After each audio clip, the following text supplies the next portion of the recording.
विकास के लिए उन्होंने एकदम पिटारा खोला हुआ है। इसलिए भी मेरे विधानसभा में जो है ना पूरा महत्व दिया जा रहा है। नायब सिंह सैनी जी ने जो है ना पूरा पिटारा खोला हुआ है। मैं उन सब एक-एक समस्या के ऊपर लगा हुआ हूँ। 2 करोड़ 22 लाख रुपए की लागत से उस रोड को सुंदर बनवा रहा हूँ। नमस्कार, पंजाब केसरी .com पर आज हमारे साथ होडल विधायक हरेंद्र राम रतन मौजूद हैं और विधानसभा सत्र के दौरान उन्होंने होडल के विकास के लिए किन मांगों की मंजूरी दिलवाई है, किन विकास कार्यों को और किन समस्याओं को वहां पर उठाया, उनसे बातचीत करेंगे। सर, पंजाब केसरी पर सबसे पहले आपका स्वागत है। देखिए, सबसे पहले तो मैं पूरी पंजाब केसरी की टीम को बधाई देता हूँ। ज्योति जी, आपको बहुत-बहुत बधाई देता हूँ। जब मेरा चुनाव हो रहा था, चुनाव से पहले जब टिकटें भी नहीं बटी थी, तो आप मेरा एक इंटरव्यू करने के लिए आई थी। वो मेरे लिए सौभाग्य की बात थी। आप इंटरव्यू करने के लिए आई, तो मैंने कहा था कि आज मेरा आप इंटरव्यू कर रही हैं, तो निश्चित ही मुझे टिकट मिल जाएगी। क्योंकि पिछली बार मेरी टिकट कट गई थी, क्योंकि दिनेश जी ने मेरा जो है ना, वो नहीं लिया था इंटरव्यू। तो अब की बार आप आई हैं, तो मेरे को टिकट मिलेगी। तो वो आपका मेरा वादा था जो आपको, जो ना आपके आशीर्वाद से मुझे टिकट मिला, उसके लिए भी मैं आपका धन्यवाद करना चाहता हूँ। अभी मेरे जहाँ तक मेरे क्षेत्र के विकास की बात है, तो आदरणीय लोग हमारे बहुत ही लोकप्रिय मुख्यमंत्री हैं श्री नायब सिंह सैनी जी।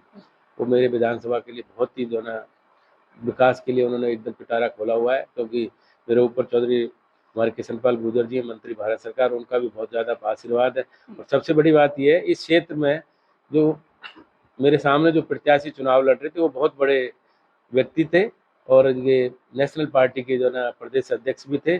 इसलिए भी मेरे विधानसभा में जो है ना पूरा महत्व दिया जा रहा है, क्योंकि यहाँ के विकास के लिए बहुत नायब सिंह सैनी जी ने जो है ना पूरा पिटारा खोला हुआ है। अभी आप देखेंगे 84 करोड़ रुपए तो मुझे पीडब्ल्यूडी की जो सड़कें हैं उनकी केवल रिपेयर करने के लिए जी मुझे दिया गया है। और चमेलीवन धाम के जो है ना सौंदर्यीकरण के लिए जो है ना करोड़ों रुपयों की सौगात दी गई है। और होडल में शहर के विकास के लिए जो है करोड़ों रुपए के मेरे यहाँ विकास के काम हो रहे हैं। और पानी के लिए जो है ना रैनीवाल योजना के तहत जो है ना स्पेशल मेरे विधानसभा को जगह पानी दिया जा रहा है, क्योंकि वहाँ एक अभी टेस्टिंग चल रही है पानी की जमुना के ऊपर। तो वहाँ जब वो पानी का पूरा टेस्ट हो जाएगा, तो लगभग जो है ना 500 से 600 करोड़ की लागत से जो है ना मेरे पूरे क्षेत्र को रैनीवाल योजना के तहत पानी मिलेगा। क्योंकि मुझे बहुत दुख है, मेरी माताओं बहनों को जो है ना पानी लेने के लिए दूर जाना पड़ता है। तो मैं उन सब एक एक समस्या के ऊपर लगा हुआ हूँ।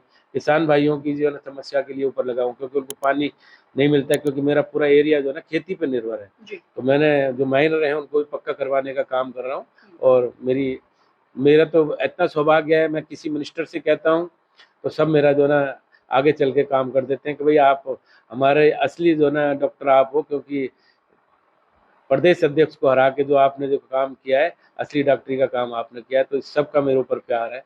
सब मेरे को बहुत विश्वास के साथ, मैं जब कोई भी जो उनको चिट्ठी देता हूँ, पत्री देता हूँ, तो सब उस पर रिकमेंडेशन कर देते हैं। होडल एक ब्रज क्षेत्र है और यहाँ पे ऐतिहासिक जैसे मंदिर हो गए, तालाब हो गए, कुंड हो गए, अंजनी कुंड है, माता सती का मंदिर है।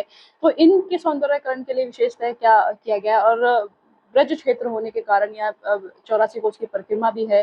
पहले काफी जर्जर रोड हुआ करती थी, अब उसमें किस तरह बदलाव किया गया है? देखिए, जहाँ तक आपने हमारे ब्रिज मंडल विकास बोर्ड की मैंने मांग रखी थी माननीय मुख्यमंत्री जी के सामने विधानसभा के अंदर, तो हमारे जो तीर्थ स्थल हैं उनकी सौंदर्यीकरण की जहाँ तक बात है, वो तो मैं करा ही दूंगा। अभी आप देखेंगे तो मैंने चमेलीवन धाम के लिए लगभग 4 करोड़ रुपए तो जी मैंने वो उनको जी करा दिया कुंजवन के लिए।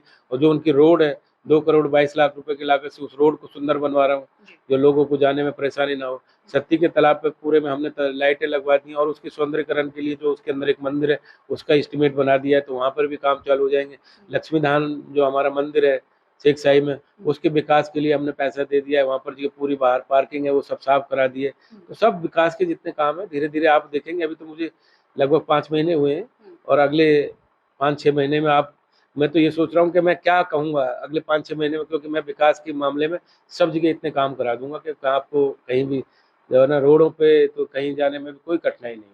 किसानों की अभी आपने बात की, तो यहाँ से लगता हुआ करमन बॉर्डर है, फिर यूपी का बॉर्डर लग जाता है, वहाँ से भी किसान अपनी गेहूं की उठान करते हैं। यहाँ के किसान बाद में रह जाते हैं और पहले उनके किसानों की उठान हो जाती है। अधिकारी से बातचीत करके इसका समाधान भी हो पाएगा? नहीं, ऐसा नहीं है। अब तो देखिए वैसे भी खुला कर रखा है गवर्नमेंट ने। देखिए ये पॉलिसी हो गई है गवर्नमेंट की, तो किसान अपना गेहूँ कहीं भी बेच सकता है। और देखिए और वैसे आजकल तो टोकन सिस्टम है। जितने भी हमारे किसान हैं उनकी सबकी ज़मीन जो है ना जो उपज पैदा होती है तो वो अपने लेके आते हैं, उनका नंबर लगता है कि कभी भी वो अपना देखिए नंबर जो अब उनका टोकन आ जाता है तो अपनी फसल को बेच के जा सकते हैं। और जो आप जो कह रही हैं यूपी से गेहूँ आता है, ये आता है, ये तो छोटा मोटा होता रहता है जी, क्योंकि वो भी हमारे अपने ही लोग हैं जी, कोई बाहर के दुश्मन नहीं है जो ना। यूपी और हरियाणा में क्या अंतर है, हमारा उन लोगों के साथ में बेटी रोटी का रिश्ता है, सब कुछ है, ये जो ना सब चलते रहते हैं। विधानसभा सत्र के दौरान कौन कौन सी मुख्य मांगे आपने उठाई थी? क्या आश्वासन मिला है या फिर वो मंजूरी भी मिली है? देखिए, विधानसभा के अंदर मैंने जो है ना, एक बहुत सबसे बड़ी मांग थी मेरी जो है ना, कि यहाँ पर एक यूनिवर्सिटी की मैंने मांग उठाई थी। तो मैंने मुख्यमंत्री जी ने वो मेरी मांग पूरी कर दी। उन्होंने जी एक हॉर्टिकल्चर यूनिवर्सिटी बनाने के लिए और उसका रिसर्च सेंटर हमारा जो गांव है मीरपुर कोराली में, उसको हमने चिन्हित किया था।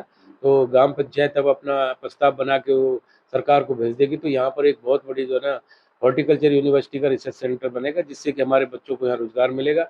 मीरपुर कोराली के जितने भी जो ना हमारे भाई बहन हैं, उनको भी वहाँ पर रोजगार मिलेगा। उनका मैं बजट में उसमें एमओई में ये लिखवाऊंगा भी कि भाई जो ना ये लोग अपनी ज़मीन दे रहे हैं ग्राम पंचायत, तो यहाँ के बच्चों को पहले नौकरी और बाकी के जितने भी रोजगार हैं उनको पहले मिलेंगे। तो वो हम प्रॉपर उसमें मेंशन भी कराएंगे, क्योंकि पहले लोग क्या था, अपनी ज़मीन पंचायत देते थे तो वहाँ के बच्चों को रोजगार नहीं मिलता था।